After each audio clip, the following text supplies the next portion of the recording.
حضرت صوبان رضی اللہ عنہ سے روایت ہے، نبی صلی اللہ علیہ وسلم نے فرمایا، میں اپنی امت کے ان افراد کو ضرور پہچان لوں گا جو قیامت کے دن تہامہ کے پہاڑوں جیسی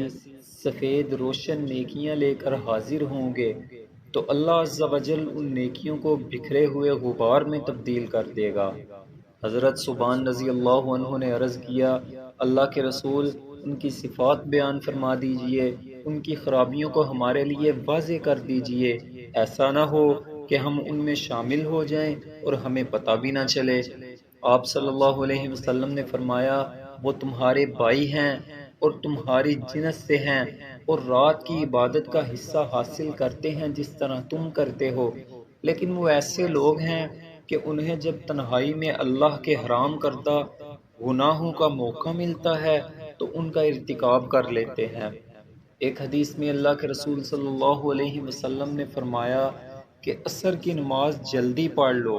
کیونکہ نبی صلی اللہ علیہ وسلم نے فرمایا، جس نے عصر کی نماز چھوڑ دی اس کا نیک عمل ضائع ہو گیا۔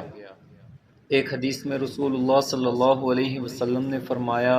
اگر کسی شخص کا ظلم کسی دوسرے کی عزت پر ہو یا کسی طریقہ سے ظلم کیا ہو تو اسے آج ہی اس دن کے آنے سے پہلے معاف کرا لے جس دن نہ دینار ہوں گے نہ درہم، بلکہ اگر اس کا کوئی نیک عمل ہوگا تو اس کے ظلم کے بدلے میں وہی لے لیا جائے گا، اور اگر کوئی نیک عمل اس کے پاس نہیں ہوگا تو اس کے ساتھی کی برائیاں اس پر ڈال دی جائیں گی۔